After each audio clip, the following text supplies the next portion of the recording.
అందరికీ నమస్కారం. నేను విజయన్ మాట్లాడుతున్నాను. నేను డాక్టర్ బిఆర్ఆర్ ప్రభుత్వ కళాశాలలో రాజనీతి శాస్త్ర ఉపన్యాసకునిగా పనిచేస్తున్నాను. ఈరోజు మనము తెలుసుకోబోతున్న పాఠం ఏంటంటే లోక్సభ.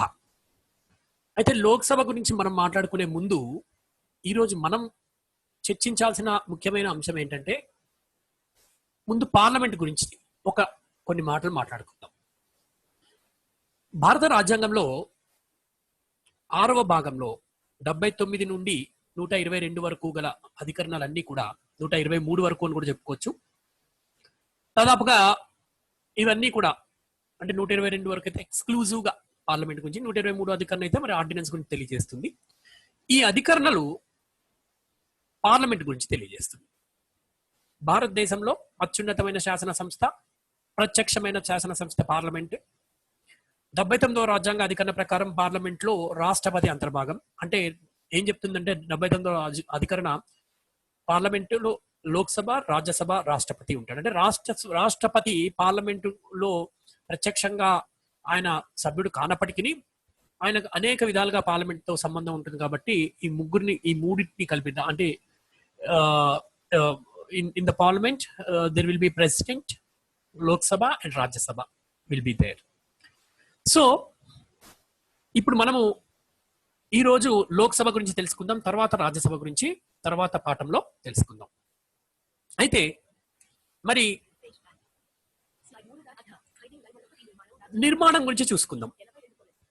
భారత రాజ్యాంగంలో ముఖ్యంగా 81, 82 అధికరణలు లోక్సభ యొక్క నిర్మాణాన్ని గురించి తెలుపుతాయి. అంటే ఇది రాజ్యసభ, లోక్సభ గురించి కూడా రెండింటి గురించి తెలుపుతాయి రాజ్యాంగ అధికరణలు. అయితే అందులో మనము లోక్సభకు సంబంధించిన అంశాలను తీసుకోవడం జరిగిందనమాట. అవి ఏంటి అంటే లోక్సభలో ఉన్న సభ్యులను 3 రకాలుగా ఎన్నుకోవచ్చు. ఒకటి ప్రత్యక్షంగా, తర్వాత అంటే 3 రకాలుగా, అంటే ప్రత్యక్షంగా రాష్ట్రాల నుండి ఎన్నుకోబడిన వారు ప్రజల చేత, రెండోది ప్రత్యక్షంగా కేంద్రపాలిత ప్రాంతాల నుండి ప్రజల చేత ఎన్నుకోబడిన వారు, 3 రాష్ట్రపతి చేత సరి అయిన ప్రాతినిధ్యం లేనని భావించినట్లయితే 2 ఆంగ్లో ఇండియన్లను నియమించడం. సరే, వీటి గురించి మనం డీటెయిల్స్ గా చెప్పుకుందాం, కొంచెం డీటెయిల్ గా మాట్లాడుకుందాం. ప్రతి ఒక్క దేశంలోని ప్రతి రాష్ట్రాలు కావచ్చు, కేంద్రపాలిత ప్రాంతాలు కావచ్చు, కొన్ని నియోజకవర్గాలుగా విభజించడం జరిగింది. వీటి భౌగోళిక నియోజకవర్గాలు అంటాము. వీటి గురించి మళ్ళీ మాట్లాడదాం. ఈ నియోజకవర్గం నుండి ప్రత్యక్షంగా ప్రజలు తమ లోక్సభకు ప్రతినిధులను ఎన్నుకోవడం జరుగుతుంది. ఈ విధంగా రాష్ట్రాల నుంచి ఎన్నుకోవడం జరుగుతుంది, కేంద్రపాలిత ప్రాంతం నుంచి కూడా ఎన్నుకోవడం జరుగుతుంది. ప్రస్తుతం నిజం చెప్పాలంటే మనకి గరిష్టంగా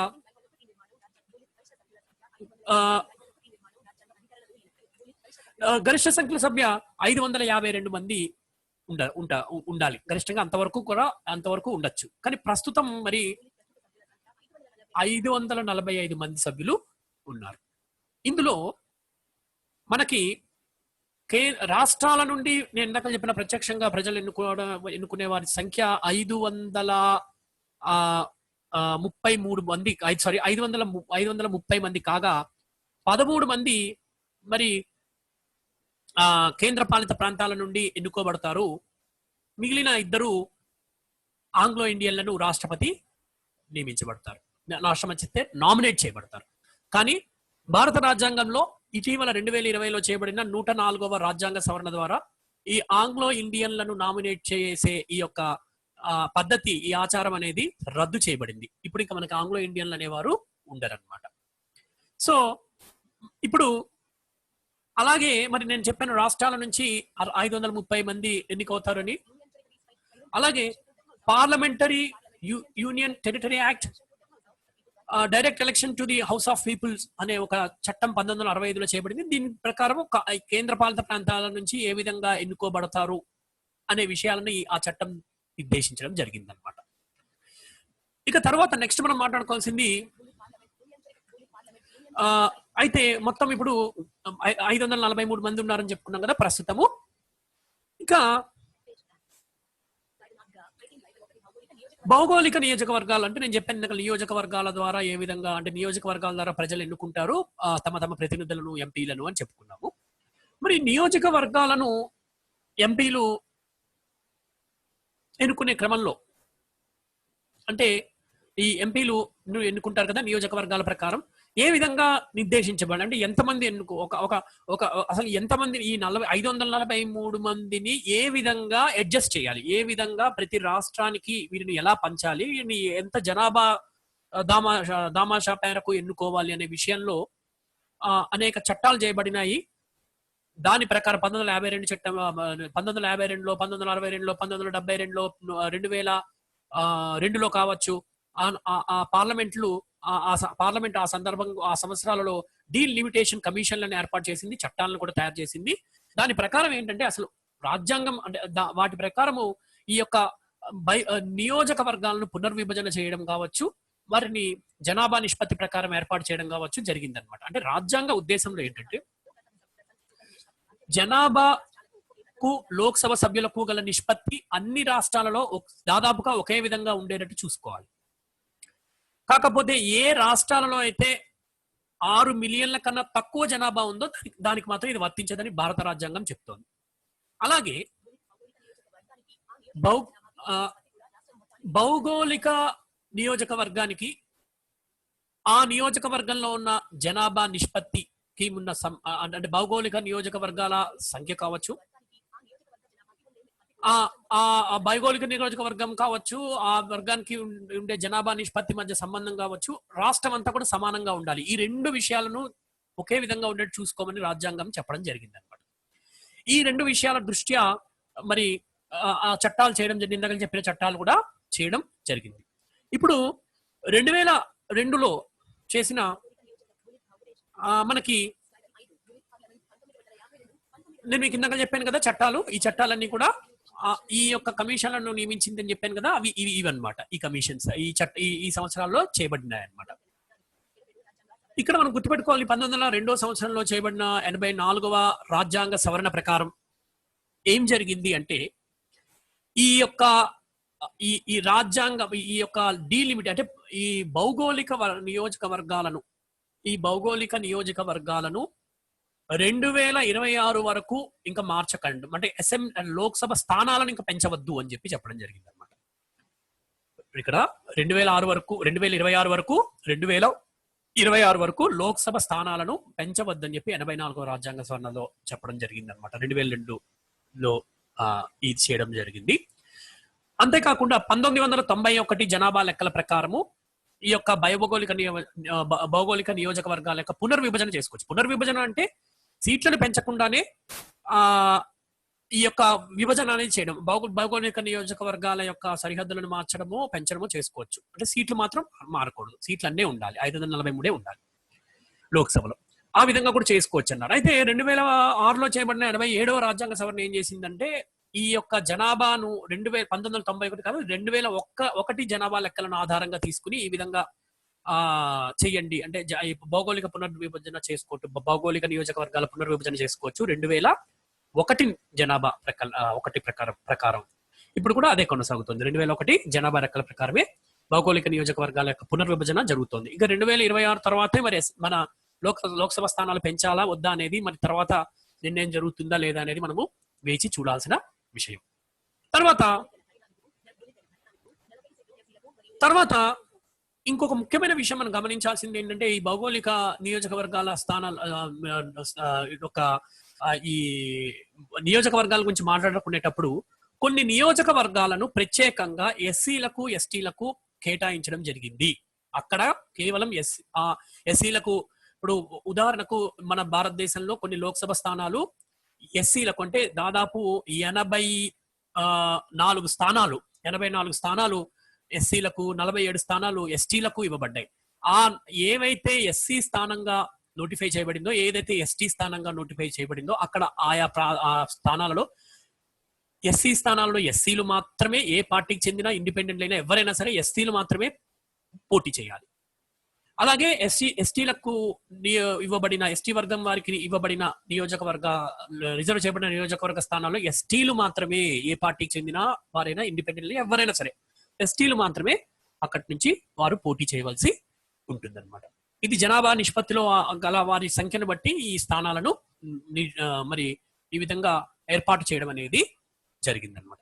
భారత రాజ్యాంగం 10 సంవత్సరాలకే, భారత రాజ్యాంగం ముందు ఈ యొక్క విధానాన్ని, ఈ అంశాన్ని చేర్చినప్పుడు 10 సంవత్సరాలు అని చెప్పినప్పటికీ కూడా మరి ఆయా సందర్భాలను బట్టి, ఆ పరిస్థితులను బట్టి అది పెంచుకుంటూ వస్తున్నారు. ఇటీవల మరి చేసిన 104వ రాజ్యాంగ సవరణ దీన్ని 2030 వరకు కూడా పెంచిందని చెప్పొచ్చు. మీకు అంటే ఉదాహరణకి 8వ రాజ్యాంగ సవరణ కావచ్చు, 23వ రాజ్యాంగ సవరణ కావచ్చు, 8వ రాజ్యాంగ సవరణ 1959లో జరిగింది. తర్వాత జరిగిన 23వ రాజ్యాంగ సవరణ కావచ్చు, 69లో జరిగింది. తర్వాత 45వ రాజ్యాంగ సవరణ కావచ్చు, తర్వాత మనకి 65వ రాజ్యాంగ సవరణ కావచ్చు, 79వ రాజ్యాంగ సవరణ కావచ్చు. ఇలాగ అనేక రాజ్యాంగ సవరణలు చేసి మరి ఇది ఇప్పుడు 104వ రాజ్యాంగ సవరణ ఇటీవల చేయడం జరిగింది 2020లో. దీన్ని 2030 వరకు పెంచింది. అంటే 80 సంవత్సరాల వరకు దీన్ని పొడిగించింది అనమాట. రాజ్యాంగం అమల్లోకి వచ్చిన 80 సంవత్సరాల వరకు ఈ యొక్క విధానం అనేది, కేటాయింపులు అనేవి కొనసాగుతాయి. ప్రత్యేక స్థానాలు ఎస్సీలకు, ఎస్టీలకు కొనసాగుతాయని నిర్ధారించడం జరిగింది. ఇది ఇప్పుడు ప్రస్తుతం ఉన్న రాజ్యాంగ సవరణ ఏదంటే 104. ఇక తర్వాత నెక్స్ట్ మనం మాట్లాడుకోవాల్సిన అంశాలు ఏంటంటే లోక్సభ కాల పరిమితి ఏంటి? మరి లోక్సభ కాల పరిమితి గురించి మనం మాట్లాడుకునేటప్పుడు మనం ముఖ్యంగా చెప్పుకోవాల్సింది, సాధారణంగా లోక్సభ 5 సంవత్సరాలు ఉంటుంది. మనందరికీ తెలిసిన విషయమే. లోక్సభ ఎన్నికలు జరిగిన 5 సంవత్సరాల వరకు ఉంటుంది సాధారణ పరిస్థితుల్లో. అయితే అత్యవసర పరిస్థితుల్లో దీని పరిధిని ఒక సంవత్సరం పెంచవచ్చు. ఇది భారత రాజ్యాంగంలో 83 ప్రకారం ఈ కాల పరిమితి గురించి మనం మాట్లాడుకోవచ్చు. 83లో మనకు కనిపిస్తాయి అటువంటి అంశాలు. 1 సంవత్సరం వరకు పెంచుకోవచ్చు. ఒకవేళ అత్యవసర పరిస్థితి దేశంలో విధించినట్లయితే మరి లోక్సభ యొక్క కాల పరిమితి అనేది ఒక సంవత్సరం అంటే 5 సంవత్సరాలు కాదు 6 సంవత్సరాలు చేయొచ్చు ఒకవేళ పరిస్థితిని బాగుండకపోతే.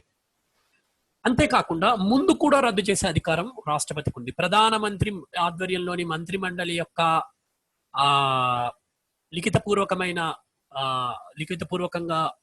లిఖితపూర్వకమైన సలహా మేరకు ఈ లోక్సభను ముందుగానే రద్దు చేయొచ్చు. లోక్సభను ముందుగా కూడా రద్దు చేసే అవకాశం ఉంటుందన్నమాట. ఆ హక్కు అనేది రాష్ట్రపతికి ఉంటుంది. అయితే కేంద్ర మంత్రి మండలి ప్రధానమంత్రి ఆధ్వర్యంలోని మంత్రి మండలి కేంద్ర మంత్రి మండలి సలహా మేరకు మాత్రమే ఈ విధమైన రద్దు అనేది చేయొచ్చు రాష్ట్రపతి. ఈ అంటే నిర్ణీత పదవి అయితే 5 సంవత్సరాలు అయినప్పటికీ కూడా ముందుగానే రద్దు అవ్వచ్చు, 1 సంవత్సరం పొడిగించవచ్చు. ఒకవేళ అత్యవసర పరిస్థితి ముగిసిన 6 నెలల లోపున, 1 సంవత్సరం పొడిగించినప్పటికీ కూడా అత్యవసర పరిస్థితి ముగిసిన 6 నెలల లోపున ఎన్నికలు జరిపి మళ్ళీ కొత్త లోక్సభను ఏర్పాటు చేయవలసిన బాధ్యత రాష్ట్రపతికి ఉంటుందన్నమాట. ఇది ఈ కాల పరిమితి గురించి. అయితే ఇది లోక్సభ గురించే ఇంత చర్చ జరుగుతుంది. రాజ్యసభకి ఈ చర్చ అవసరం లేదు, ఎందుకంటే అది శాశ్వత సభ. సరే, దాని గురించి మనం చెప్పుకున్నప్పుడు దాని గురించి మాట్లాడుకుందాం. ఇక తర్వాత ఇక అర్హతల గురించి మాట్లాడుకోవాల్సిన అవసరం ఉంది. ఏంటి అర్హతలు అంటే, భారతీయ పౌరుడై ఉండాలి. మరి అర్హతల గురించి భారత రాజ్యాంగంలో 84వ రాజ్యాంగ అధికరణ చెప్తోంది. ఈ అర్హతలు ఇది రాజ్యసభ గురులకు సంబంధించింది కూడా ఉంది, కానీ మనం ఇక్కడ లోక్సభ గురించే మనము ఈ అర్హతల గురించి మాట్లాడుకుందాం. ఒకటి, ఎన్నికల కమిషన్ సూచించిన అధికారి ముందు అతను ప్రమాణమైనా చేయాలి, లేకపోతే ప్రతిజ్ఞ చేయాలి. సరే, దానికన్నా ముందు మనము అంటే ఆయన ఒక ప్రమాణ పత్రం కూడా ఇవ్వడం జరుగుతుంది. ఎన్నికల కమిషన్ ప్రమాణ పత్రం కూడా ధృవీకరణ పత్రం కూడా ఇవ్వడం జరుగుతుంది అనమాట సభ్యునికి, ఎన్నికైన సభ్యునికి. తర్వాత అలాగే అతని యొక్క 25 సంవత్సరాలుగా ఉండాలి. లోక్సభకు ఎన్నిక కావాలంటే అతని కనీస వయస్సు ఎంత ఉండాలి? 25 సంవత్సరాలు. అతనిది లేదా ఆమెది వయసు 25 సంవత్సరాలు ఉండాలి. ఇంకా అంతేకాకుండా 1951లో చేసిన పార్లమెంటు చట్టం ప్రకారం నిర్ణయించిన ఇతర అంశాలు, లేదా 1973లో చేసిన చట్టం కావచ్చు, ఇవన్నీ కూడా ఇతర అంశాలను కూడా నిర్దేశిస్తున్నాయి. ఆ అర్హతలను కూడా ఈ యొక్క అభ్యర్థి కలిగి ఉండాలి. ఒక లోక్సభకు ఎన్నికయ్యే అభ్యర్థి ఖచ్చితంగా ఈ పార్లమెంట్ నిర్ణయించిన ఇతర అర్హతలను కూడా పై మూడింటితో పాటు కలిగి ఉండాలన్నమాట.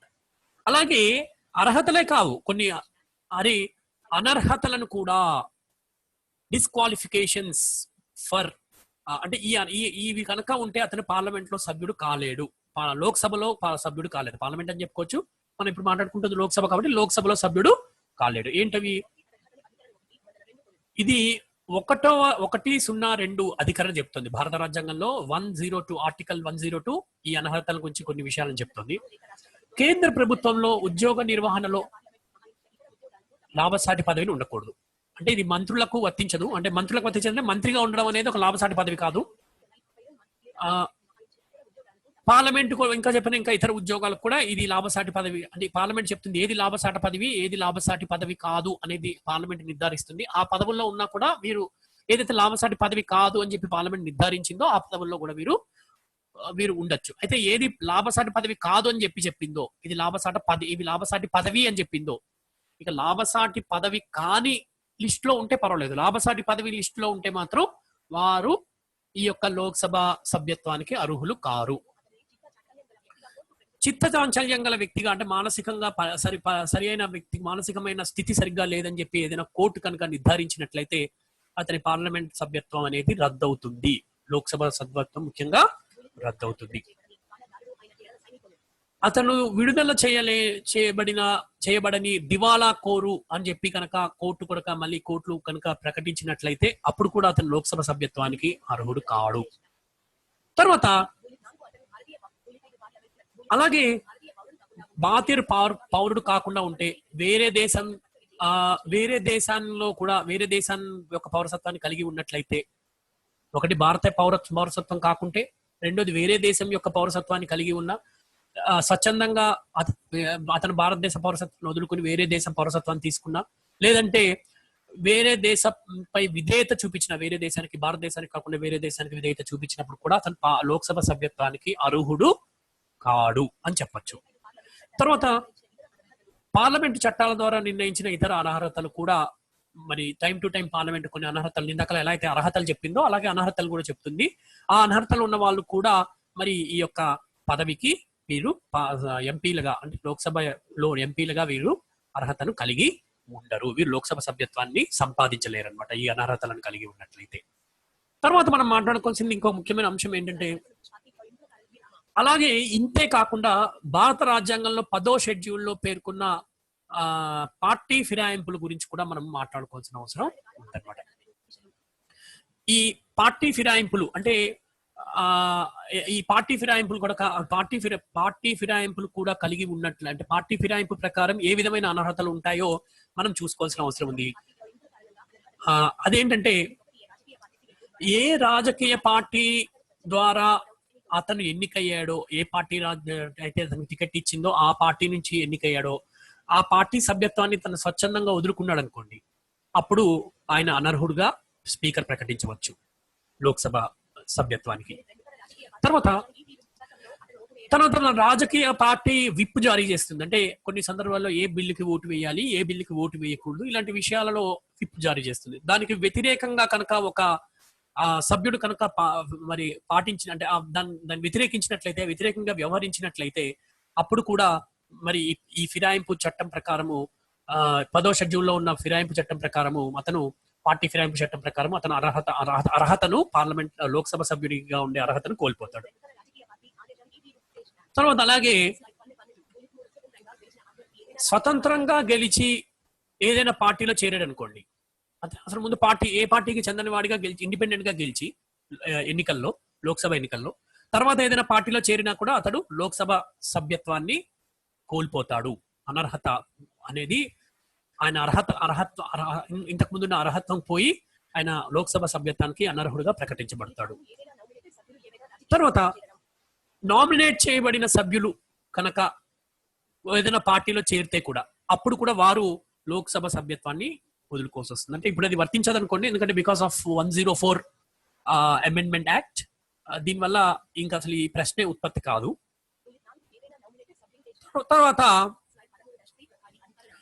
తర్వాత సీట్లు ఎప్పుడు ఖాళీ అవుతాయి? ఇప్పుడు ఏ సందర్భంలో లోక్సభ స్థానాలు ఖాళీ అవ్వచ్చు? అయితే ఇది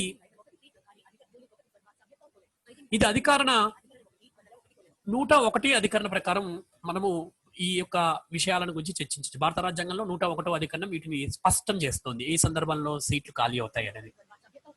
ద్వంద్వ సభ్యత్వం కనుక ఒక సభ్యునికి ఉంటే, అంటే ఫర్ ఎగ్జాంపుల్ ఒక వ్యక్తికి ఒక వ్యక్తి లోక్సభలో రాజ్యసభలో రెండిట్లో సభ్యుడై ఉండకూడదు.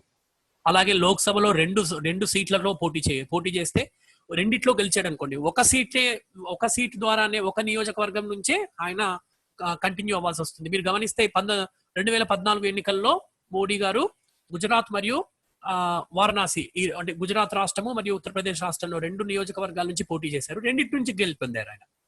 కానీ అప్పుడు గుజరాత్ లో ఉన్న ఆయన పోటీ చేసిన గుజరాత్ లో ఉన్న నియోజకవర్గానికి రాజీనామా చేసి ఉత్తరప్రదేశ్ లో ఉన్న వారణాసి దాన్నే ఆయన స్వీకరించడం జరిగింది. ఆ విధంగా ఆయన మరి ఒక సీటును వదులుకోవడం జరిగింది. ఎందుకంటే 2 అనేది సాధ్యం పడదు. అలాగే ఒక శాసనసభలో, అంటే రాష్ట్ర శాసనసభలో సభ్యత్వం కలిగి ఉండి కూడా మళ్ళీ ఇందులో కూడా లోక్సభలో సభ్యత్వం ఉంటానంటే కుదరదు. కేవలం ఏదో ఒక దాంట్లోనే రాష్ట్ర శాసనసభ సభ్యత్వం అనేది వదులుకోవాల్సి వస్తుందన్నమాట. ఈ విధంగా ద్వంద్వ సభ్యత్వం అనేది కుదరదు. అనర్హత, ఇప్పుడు మనం అనర్హత రకరకాల అనర్హతలు చెప్పుకున్నాం. ఒక వ్యక్తి మానసికంగా దృఢంగా ఉన్న వ్యక్తి ఎన్నికైన తర్వాత మానసిక దృఢత్వాన్ని కోల్పోయాడు అనుకోండి, మానసిక స్థితి ఆయనది బాగాలేదని కోర్టు తీర్పిచ్చింది అనుకోండి, అప్పుడు ఆయన అనర్హుడిగా ప్రకటించబడతాడు కదా. అప్పుడు కూడా లోక్సభ సీట్ అనేది, ఆ పర్టికులర్ నియోజకవర్గానికి సంబంధించిన సీట్ అనేది ఖాళీ అవ్వడం జరుగుతూ ఉంటుంది. తర్వాత తన వ్యక్తిగత కారణాలు కావచ్చు, అనారోగ్య కారణాలు కావచ్చు, వీటి వల్ల కనుక రాజీనామా పత్రాన్ని స్పీకర్ కు కనుక అందించినట్లయితే, స్పీకర్ దాన్ని ఆమోదించినట్లయితే, అప్పుడు కూడా ఆ స్థానం అనేది, పార్లమెంట్ లో ఆ స్థానం అనేది ఖాళీ అవుతుంది అనమాట, లోక్సభలో స్థానం. అలాగే 60 రోజులు లోక్సభలో 60 రోజులు వరుసగా కనుక ఒక సభ్యుడు కనుక హాజరు కాకపోతే, గైడ్ హాజరు అయితే, అప్పుడు కూడా లోక్సభ స్థానం అనేది ఆ సీట్ అనేది ఖాళీ అయినట్టుగా మరి ప్రకటించబడుతుంది అనమాట. ఈ 4 కారణాలు ముఖ్యమైనవిగా మనం చెప్పుకోవచ్చు. అలాగే ఇవి కాకుండా ఇంకా ఇతర సందర్భాలను కూడా మనం తీసుకోవచ్చు. ఇవే కాకుండా ఇంకా ఇతర సందర్భాలు కూడా కొన్ని ఉన్నాయి. అవేంటి? ఒకవేళ ఒక వ్యక్తి లోక్సభలో ఎన్నికయ్యాడు, కానీ పలు కారణాల ద్వారా ఏదో ఒక కారణంతో అతని ఎన్నిక చెల్లదు అని చెప్పి తర్వాత న్యాయస్థానం కనుక తీర్పిస్తే అతని పదవిని వదులుకోవాల్సి వస్తుందన్నమాట, లోక్సభ పదవిని. తర్వాత తన ప్రవర్తన బాగా లేనట్లయితే సభ అతన్ని బహిష్కరించింది అనుకోండి, లోక్సభ, అప్పుడు కూడా ఆ వ్యక్తి లోక్సభ సభ్యత్వం కోల్పోతాడు. కాబట్టి ఆ స్థానం అనేది ఖాళీ ఏర్పడడం జరుగుతుంది అనమాట. తర్వాత అంతేకాకుండా రాష్ట్రపతికి పదవికి కానీ ఉపరాష్ట్రపతి పదవికి కానీ అతను ఎన్నికయ్యాడు అనుకోండి, ఒక లోక్సభ సభ్యుడు, అప్పుడు కూడా అతను ఏ నియోజకవర్గం నుండి అయితే పోటీ చేశాడో ఆ నియోజకవర్గ స్థానం సీట్ అనేది ఖాళీ అయినట్టుగా ప్రకటించబడుతుంది. ఎందుకంటే అతను రాష్ట్రపతిగా కానీ ఉపరాష్ట్రపతిగా కానీ ఎన్నికయ్యాడు కాబట్టి. అలాగే ఒక రాష్ట్రానికి కనుక అతన్ని గవర్నర్ గా నియమించినట్లయితే అతను లోక్సభ స్థానాన్ని వదులుకోవాల్సి వస్తుందన్నమాట. అతను గవర్నర్ గా ఆ రాష్ట్రానికి సేవలు అందించాలి కాబట్టి లోక్సభ స్థానాన్ని, ఆ లోక్సభ సభ్యత్వాన్ని వదులుకోవాల్సి వస్తుంది అనమాట. సో ఆ విధంగా వారు లోక్సభ స్థానాలను వదులుకోవలసి రావడం అనేది మనము గమనించవచ్చు. ఆ విధంగా లోక్సభ స్థానాలు వారు ఈ సీట్లు అనేవి ఈ పై కారణాల వల్ల. అంతేకాకుండా ఒకవేళ అకాల మరణం చెందినా కూడా ఆ పదవి ఖాళీ, ఆ స్థానం అనేది ఖాళీ ఏర్పడుతుంది కదా. అకాల మరణం మధ్యలోనే ఆయన పాపం పదవిలో ఉన్నప్పుడు ఎవరైనా ఆమె కానీ ఆయన కానీ మరణించినప్పుడు కూడా ఈ అకాల మరణం వల్ల కూడా ఈ పదవి అనేది సీట్లు అనేవి ఖాళీ అనేది ఏర్పడుతుంది అనమాట. తర్వాత మరి భారత రాజ్యాంగంలో 99వ అధికరణ ప్రకారము ప్రతి లోక్సభ సభ్యుడు ఆ స్పీకర్ ముందు ప్రమాణ స్వీకారం చేయవలసి ఉంటుంది. 99వ రాజ్యాంగ సవరణ అధికరణ ప్రకారం ఆ స్పీకర్ సమక్షంలో అతను ప్రమాణ స్వీకారం చేయడం జరుగుతుంది. స్పీకర్ లేదా ప్రొటెం స్పీకర్ అంటే తాత్కాలిక స్పీకర్. సరే, తాత్కాలిక స్పీకర్ అంటే ఏంటి అనేది మనం చివరిలో చూద్దాము, ఈ పాఠం చివరిలో. సరే, ముందుగా ప్రమాణ స్వీకారం చేసేటప్పుడు భారత రాజ్యాంగం పట్ల యథార్థ శ్రద్ధానిష్టలను కలిగి ఉంటానని, భారతదేశ సార్వభౌమాధికారాన్ని సమగ్రతను సమర్థిస్తానని, తన చేపట్టిన కర్తవ్యాలను శ్రద్ధతో నిర్వహిస్తానని, ఇతను లేదా అతను లేదా ఆమె అంటే లోక్సభకు ఎన్నికైన సభ్యులు ఈ విధంగా ప్రమాణ స్వీకారం అనేది 3 అంశాల పట్ల చేయాల్సి ఉంటుంది. ఇది భారత రాజ్యాంగంలో 99వ అధికరణ ప్రకారం మనము చెప్పచ్చు అనమాట. ఈ యొక్క ప్రమాణ స్వీకారం ఉంటుంది అని. తర్వాత మరి జీతభత్యాలను గురించి కూడా భారత రాజ్యాంగంలో 106వ అధికరణ చెప్తుంది. పార్లమెంటే ఈ లోక్సభ యొక్క సభ్యుల జీతభత్యాలను నిర్ణయిస్తుంది. లోక్సభ యొక్క సభ్యుల యొక్క జీతభత్యాలను నిర్ణయిస్తుంది. భారత రాజ్యాంగంలో 106వ అధికరణ ప్రకారం మనం ఈ విషయాన్ని గ్రహించవచ్చు. ప్రస్తుతం 2018 నుంచి 1 లక్ష రూపాయలు, ఇంతకుముందు 50,000 ఉండేది ఒక లోక్సభ సభ్యుని లేదా పార్లమెంట్ సభ్యుని జీతం 50,000 ఉండేది. ఇప్పుడు అది 1,00,000 రూపాయలకు పెరగడం జరిగింది 2018 నుండి. తర్వాత నియోజక భత్యం, ఇది 45,000 రూపాయలు ఇవ్వడం జరుగుతూ ఉంటుంది అనమాట. నియోజక భత్యం యొక్క అది ప్రతి నెల 45,000 రూపాయలు ఇవ్వడం జరుగుతుంది. తర్వాత దినభత్యం అంటే ఎప్పుడైతే ఆయన పార్లమెంట్ సమావేశాలకు ఒక లోక్సభ సభ్యుడు హాజరవుతాడో, హాజరైనప్పుడు సంతకాలు చేయాలి కదా, అంటే దానిని ఆధారంగా చేసుకుని అతనికి ఆ సమావేశాలకు హాజరైన భత్యం అనేది చెల్లించబడుతుంది. 2,000 రూపాయలు అనేవి ఇవ్వడం జరుగుతుంది అనమాట. అలాగే కార్యాలయాన్ని ఏర్పాటు చేసుకోవడానికి ఆయనకి మరి ప్రతి నెలకు 45,000 రూపాయలు కార్యాలయానికి ఖర్చుగా ఇవ్వడం జరుగుతూ ఉంటుంది అనమాట. తర్వాత ప్రయాణ సౌకర్యాలు, ఉచిత నివాసం, టెలిఫోను, తర్వాత వైద్య సౌకర్యాలు, తర్వాత అంతేకాకుండా వెహికల్ అడ్వాన్స్ కావచ్చు, ఇవన్నీ కూడా ఈ యొక్క పార్లమెంట్ సభ్యులకు ఇవ్వడం జరుగుతూ ఉంటుంది అనమాట. ఇక్కడ గమనించాల్సిన విషయం ఏంటంటే వీళ్ళతో పాటు వీళ్ళ భార్యలకు కూడా కొన్ని సౌకర్యాలు అనేవి, ట్రావెలింగ్ ఫెసిలిటీ అనేది భార్యలకు కూడా ఇవ్వడం జరుగుతుంది. సో ఒక పార్లమెంట్ సభ్యునికి ఈ విధంగా విస్తృతమైన సౌకర్యాలు అనేవి, అలవెన్సెస్ అనేవి ఇవ్వడం జరుగుతుందని మనము, జీతభత్యాలు ఇవ్వడం అనేది జరుగుతుందనే విషయాన్ని మనము గమనించవచ్చు. తర్వాత నెక్స్ట్ మనము మాట్లాడుకునేది,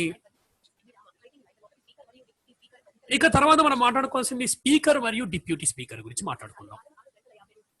స్పీకర్ మరియు డిప్యూటీ స్పీకర్లను గురించి మాట్లాడుకుందాం. భారతదేశంలోని లోక్సభలో సభా అధ్యక్షునిగా స్పీకర్ కొనసాగుతాడు. ఈ యొక్క స్పీకర్ గురించి, డిప్యూటీ స్పీకర్ గురించి మనకు తెలియాలి అంటే భారత రాజ్యాంగంలో 93వ అధికరణ నుంచి 97 వరకు గల అధికరణలు మనకి స్పీకర్, డిప్యూటీ స్పీకర్లను గురించి తెలియజేస్తుంది. వారి యొక్క వ్యవహార శైలి గురించి కావచ్చు, అంటే వారు ఏ విధంగా వ్యవహరించాలి, వారి అధికారాలు, విధులు ఏంటి, వారు ఏ విధంగా ఎన్నికవుతారు, వారి యొక్క జీతభత్యాలు, ఇలాంటి విషయాలన్నిటి గురించి కూడా చెప్తుంది అనమాట భారత రాజ్యాంగంలో 93 నుంచి 97 వరకు గల అధికరణలు. ఇక స్పీకర్ ని సభలో, అంటే సభలో కొత్త సభ ఏర్పడిన తర్వాత ఆ సభలోని సభ్యులందరూ కలిసి తమలో ఒకరిని లోక్సభ స్పీకర్ గా ఎన్నుకోవడం జరుగుతుంది. దాదాపుగా అధికార పక్షానికి సంబంధించిన వ్యక్తినే లోక్సభ స్పీకర్ గా ఎన్నుకోవడం జరుగుతుంది. అధికార పక్షానికి చెందిన లోక్సభ సభ్యునినే స్పీకర్ గాను, ఒక సాంప్రదాయం ఏంటంటే డిప్యూటీ స్పీకర్ గా ప్రతిపక్షానికి సంబంధించిన సభ్యుడిని ఎన్నుకోవడం జరుగుతుంది. సరే, అది పాటించాలన్న నియమం అయితే లేదు, కానీ ఇది మాత్రం ఖచ్చితంగా అధికార పార్టీ సభ్యున్నే స్పీకర్ గా అయితే మాత్రం ఎన్నుకోవడం జరుగుతుంది అనమాట. ఇప్పుడున్న ప్రస్తుతం ఓం బిర్లా గారు కూడా మరి బీజేపీ పార్టీ లోక్సభ సభ్యుడే అని మనము చెప్పొచ్చు. ఇక తర్వాత అంతేకాకుండా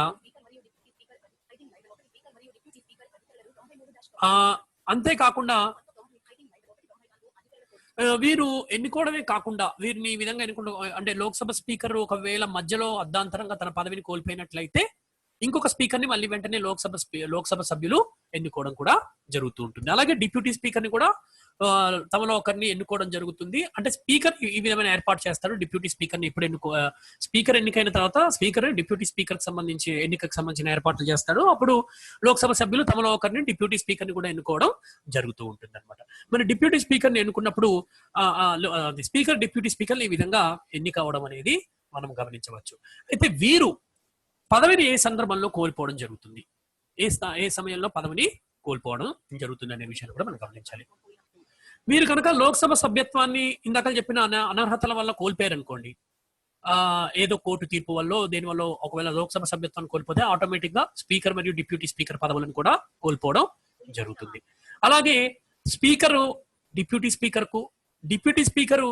కు కనుక రాజీనామాలు సమర్పించినట్లయితే వారి వ్యక్తిగత రీజన్స్ వల్ల కావచ్చు, వారి అనారోగ్య సమస్యలు కావచ్చు, దాని వల్ల కావచ్చు, వాళ్ళు కనుక రాజీనామాలు కనుక ఒకరికి ఇచ్చినట్లయితే డిప్యూటీ స్పీకర్ కు ఇచ్చినట్లయితే వారి పదవులను వారు కోల్పోవడం జరుగుతూ ఉంటుంది. తర్వాత మెజారిటీ సభ్యులు 14 రోజుల నోటీస్ తో అంటే ప్రత్యేకమైన మెజారిటీతో, అంటే 2/3 మెజారిటీతో కనుక స్పీకర్ ను లేదా డిప్యూటీ స్పీకర్ ను తొలగించవచ్చు. వారి అసమర్థత కావచ్చు, అవినీతి కావచ్చు, ఇంకా ఇలా ఆరోపణలు కనుక వచ్చినట్లయితే 2/3 మంది ప్రత్యేక మెజారిటీతో లోక్సభ స్పీకర్ ని కానీ డిప్యూటీ స్పీకర్ ని కానీ తొలగించవచ్చు అనమాట. ఈ విధంగా ఈ మూడు సందర్భాలలో వారి పదవులను కోల్పోవడం జరుగుతుంది. అకాల మరణం జరిగినప్పుడు కూడా ఈ యొక్క పరిస్థితి ఏర్పడుతుందని మనము చెప్పచ్చు. తర్వాత అలాగే ఇంకా మరి లోక్సభ స్పీకర్ అధికారాలు చూద్దాం కొన్ని. అంతేకాకుండా లోక్సభ స్పీకర్ కు జీతభత్యాలు కూడా ప్రత్యేకంగా ఇవ్వవలసి ఉంటుంది.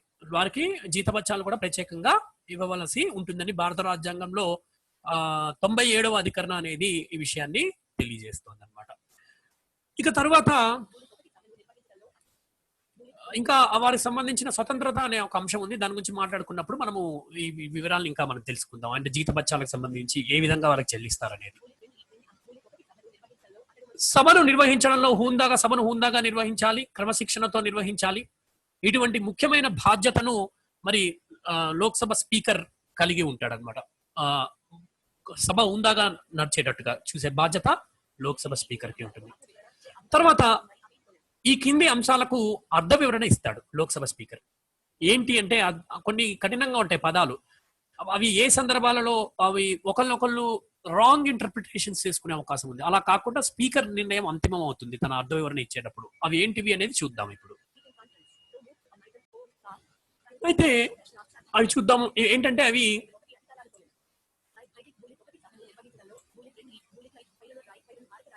భారత రాజ్యాంగం అధికరణలకు సంబంధించి, భారత రాజ్యాంగానికి సంబంధించి అర్థ వివరణలు ఇస్తాడు. ఆయా శాసన నిర్మాణాల సందర్భంగా కావచ్చు, సభలో జరిగే అనేక వ్యవహారాల సందర్భంలో వచ్చే రాజ్యాంగానికి సంబంధించిన సందేహాల అర్థ వివరణ చేయాల్సిన బాధ్యత స్పీకర్ది. లోక్సభ కార్యకలాపాల నిర్వహణ మరి దానికి సంబంధించిన విధి విధానాలకు సంబంధించిన విషయాలను కూడా, వాటికి సంబంధించి అనేక రకాల రూల్స్ అండ్ రెగ్యులేషన్స్ కి సంబంధించిన అర్థ వివరణలను కూడా స్పీకర్ ఇస్తాడు. తర్వాత పార్లమెంటరీ స్టాండర్డ్స్.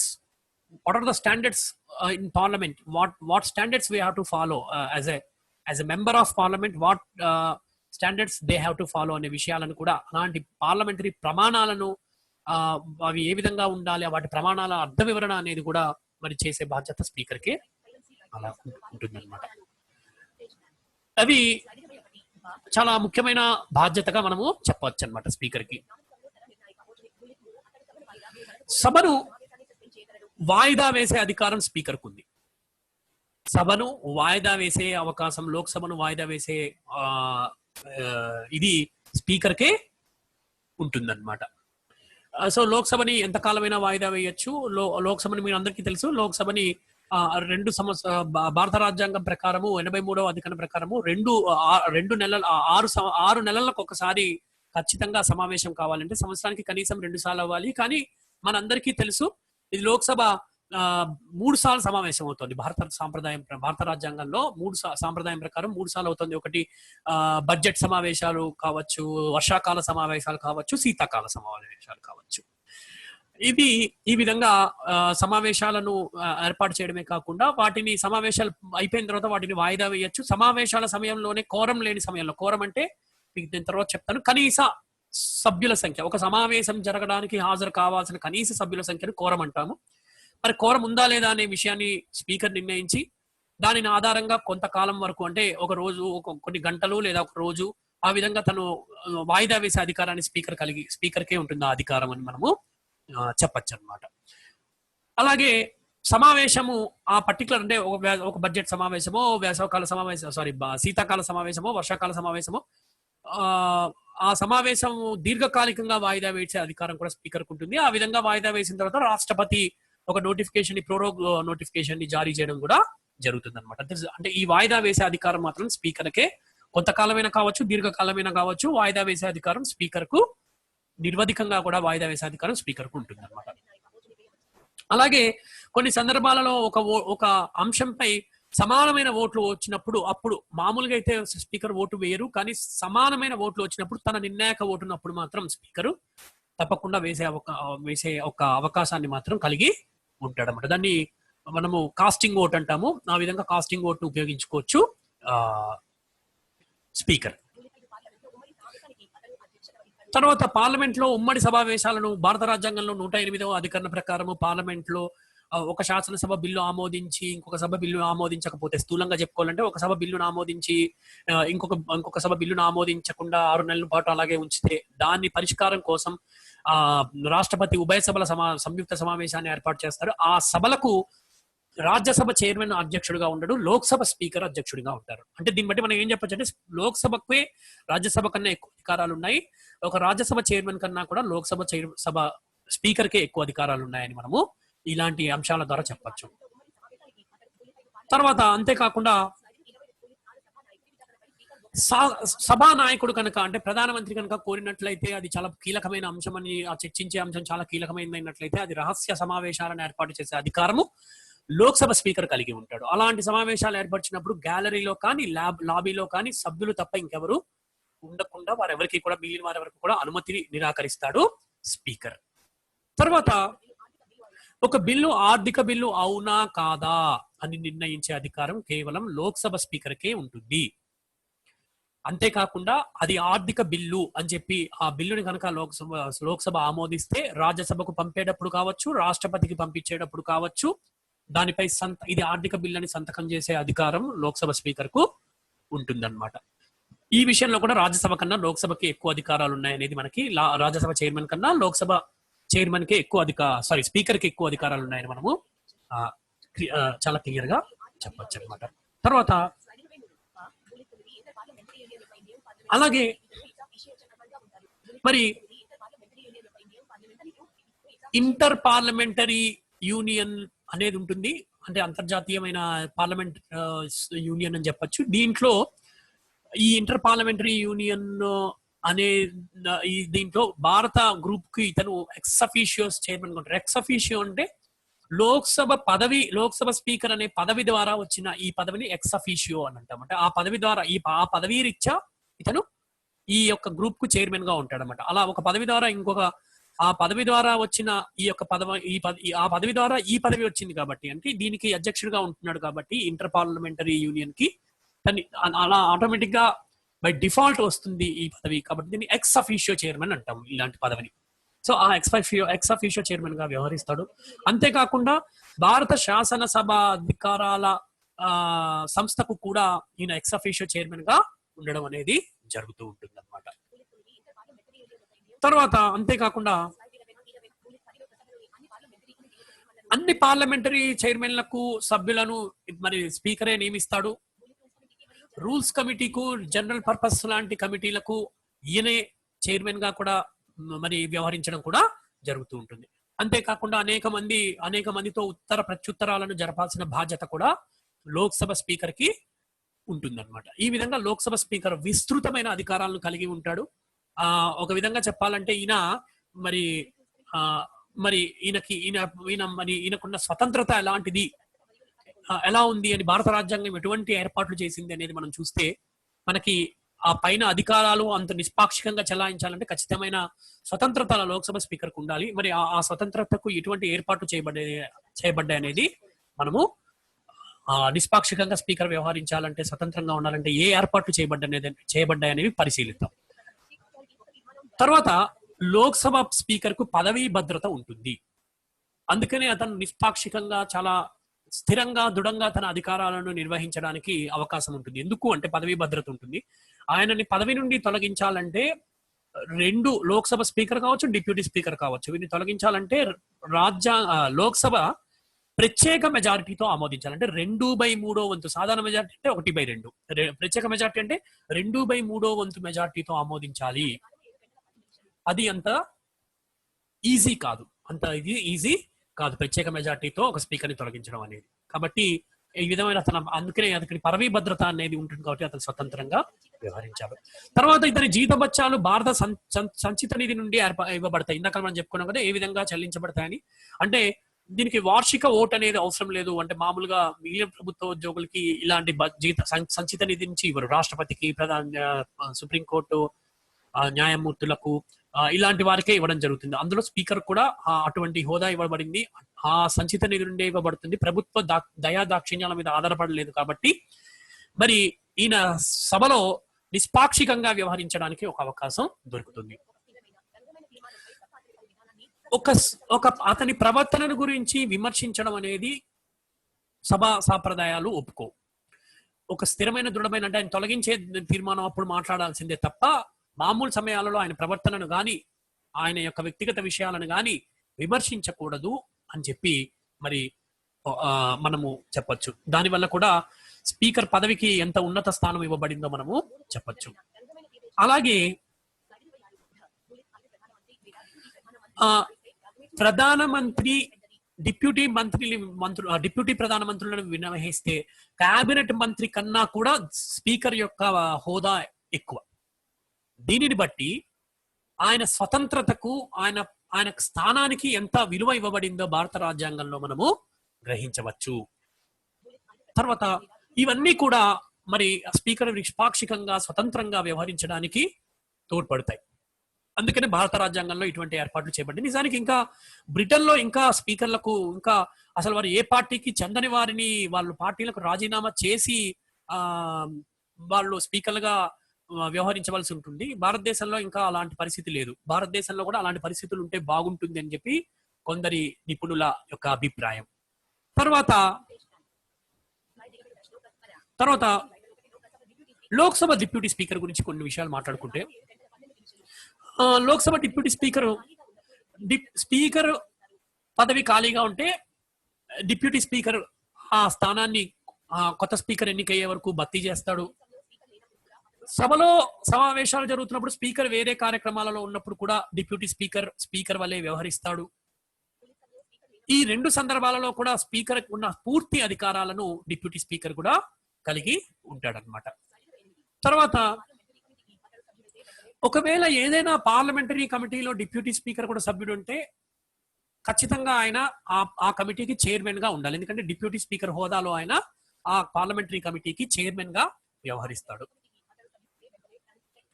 సో అంతేకాకుండా డిప్యూటీ స్పీకర్ అంటే ఈ విధంగా డిప్యూటీ స్పీకర్ అనేక అంటే అధికారాలు అంటే ఈ స్పీకర్ లాగే స్పీకర్ కున్న అధికారాలే ఉంటాయి. స్పీకర్ లేని సమయంలో డిప్యూటీ స్పీకర్ ఇటువంటి అధికారాలను కలిగి ఉంటాడు. కొన్ని తాత్కాలికమైన సందర్భాల్లో తాత్కాలికంగా స్పీకర్ పదవి అకాల మరణం చెందిన అప్పుడు డిప్యూటీ స్పీకర్ గా కొత్త స్పీకర్ వచ్చేంత వరకు కూడా స్పీకర్ గానే ఎన్నికయ్యే వరకు కూడా స్పీకర్ గానే వ్యవహరించడం జరుగుతుంది అనమాట. అలాగే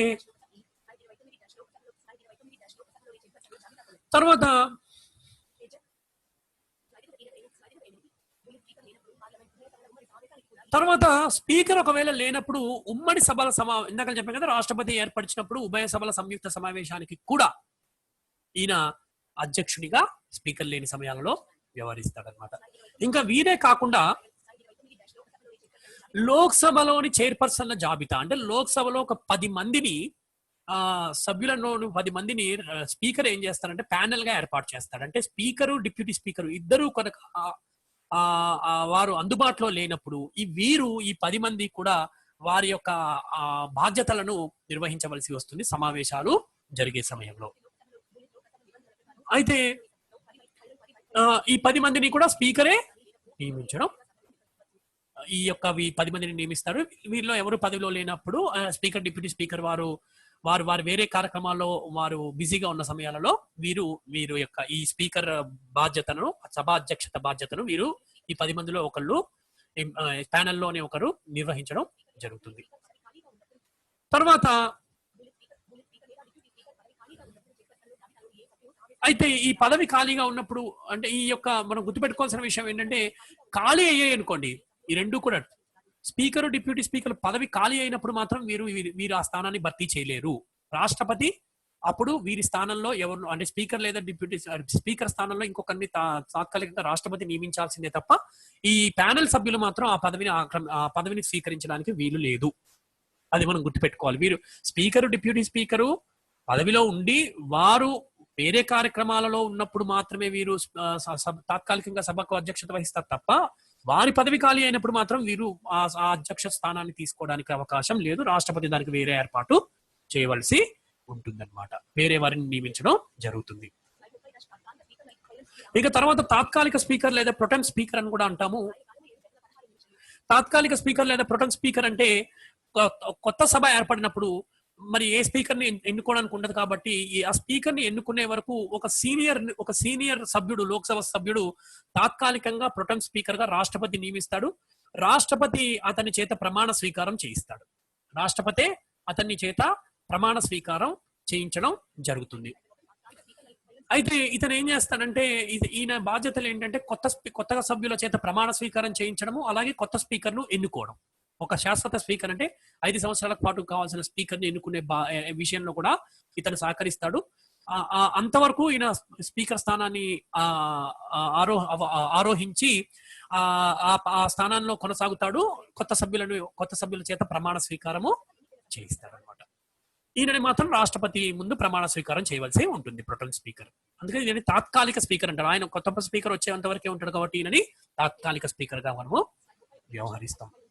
ఇక తర్వాత కొన్ని సందర్భాలలో లోక్సభ రద్దు కావాల్సి వస్తుంది. శాసనసభలో మన పార్లమెంట్ లో చూసుకుంటే రాజ్యసభ శాశ్వత సభ, కానీ లోక్సభ తాత్కాలిక సభ. ఏ సమయాలలో ఇది రద్దు అవుతుంది? అప్పుడు ఏ సమయాల్లో అవుతుందో ఇందాక మనం మాట్లాడుకున్నాం. ఒకవేళ మంత్రిమండలి సలహా మేరకు దీన్ని రాష్ట్రపతి ముందుగానే రద్దు చేయొచ్చు, లేదా 5 సంవత్సరాలకు ఒకసారి ఆటోమేటిక్ గా అది రద్దు కూడా కావచ్చు. ఆ సమయంలో బిల్లుల పరిస్థితి ఏంటి? ఒకవేళ ఒక లోక్సభ రద్దు అయితే విచారణలో ఉన్న బిల్లు రద్దు అవుతుంది. అంటే లోక్సభలో ప్రవేశపెట్టినా సరే అది రాజ్యసభలో ముందు ప్రవేశపెట్టబడి తర్వాత లోక్సభలోకి వచ్చినా సరే ఆ బిల్లు రద్దు అవుతుంది. ఒక లోక్సభలో ఆమోదించబడి రాజ్యసభలో విచారణలో ఉన్నా కూడా ఆ బిల్లు కూడా రద్దు అయిపోతుంది. అలాగే ఒక బిల్లు విషయంపై రాష్ట్రపతి ఉమ్మడి సభ ఒక బిల్లుపై సంక్షోభం ఏర్పడినప్పుడు, అంటే లోక్సభ రాజ్యసభల మధ్య అభిప్రాయ భేదాలు వచ్చి ఇందాక నేను చెప్పినట్టుగా 108 ప్రకారము ఉభయ సభల సంయుక్త సమావేశం ఏర్పరిచినప్పుడు అప్పుడు కనుక సడన్ గా లోక్సభ రద్దు అయితే అప్పుడు మాత్రం ఆ బిల్లు రద్దు కాదు. ఆ తర్వాత కొత్తగా లోక్సభ వచ్చిన తర్వాత దానికి పరిష్కారం అనేది జరుగుతుంది. అలాగే రాజ్యసభ దగ్గర ఉండి లోక్సభకు ఇంకా రాలేదు ఆ బిల్లు, అప్పుడు కూడా ఆ బిల్లు రద్దు కాదనమాట. కొత్త లోక్సభ దాన్ని ఆమోదించడమో తిరస్కరించడమో చేయొచ్చు. అలాగే ఒక బిల్లు ఉభయ సభల చేత ఆమోదించబడింది, ఆ తర్వాత లోక్సభ రద్దయింది, అది రాష్ట్రపతి దగ్గర ఉన్నప్పుడు ఆ బిల్లు కూడా రద్దు కాదు. తర్వాత అయితే ఒక్కొక్కసారి రాష్ట్రపతి, మనకు తెలుసు రాష్ట్రపతి బిల్లులను ఆమోదించిన తర్వాత రాష్ట్రపతి అంటే దాని పునర్పరిశీలనకు కొన్ని సూచనల మేరతో పంపించవచ్చు మళ్ళీ పార్లమెంట్ కు. ఆ సందర్భంలో కూడా లోక్సభ ఆ సమయంలో రద్దయింది అనుకోండి, అప్పుడు కూడా బిల్లు రద్దు కాదు, మళ్ళీ కొత్త లోక్సభ ఏర్పడిన తర్వాత దాని గురించి నిర్ణయం తీసుకోవడం జరుగుతుంది అనమాట. ఇక చివరిగా మనం మాట్లాడుకోవాల్సింది కోరం. ఈ కోరం ని అంటే మనకి ఇందాక చెప్పుకున్నాము, ఒక సభకు లోక్సభ సమావేశం జరగడానికి కావాల్సిన కనీస సభ్యుల సంఖ్య. అంటే దీంట్లో సభ్యుల మొత్తంలో కోరం అనేది ఎలా నిర్ణయించబడుతుందంటే మనం మొత్తం సభ్యుల సంఖ్యలో 10వ వంతు హాజరు కావాలి కనీసం. ఆ సమావేశం జరగాలంటే ఆ రోజు కనీసం 10% మంది సభ్యులు హాజరు కావాలి. అంటే దాని ప్రకారం మనం చూసుకుంటే 545 మంది సభ్యులు 10% తీసుకుంటే దాదాపు 55 మంది సభ్యులు హాజరు కావాలి. ఒకవేళ కోరము అంతమంది ఉన్నారా లేదా నిర్ణయించే అధికారము స్పీకర్ కు ఉంటుంది. ఒకవేళ కోరం లేనట్లయితే దాన్ని కొన్ని గంటల పాటు లేదా ఒక రోజు పాటు కూడా కావచ్చు, రోజుల పాటు కూడా కావచ్చు, దాన్ని వాయిదా వేసే అధికారము స్పీకర్ కు ఉంది. కోరం నిర్ణయించే అధికారం మరియు వాయిదా వేసే అధికారం కూడా స్పీకర్ కు ఉంది. ఈ విధంగా లోక్సభకు సంబంధించిన అనేక అంశాలను మనము దృష్టిలో ఉంచుకోవాల్సి ఉంటుంది. రేపు మనము తర్వాత పాఠంలో రాజ్యసభ గురించి కూడా ఈ విధమైన చర్చను చేపడదాం. ధన్యవాదాలు.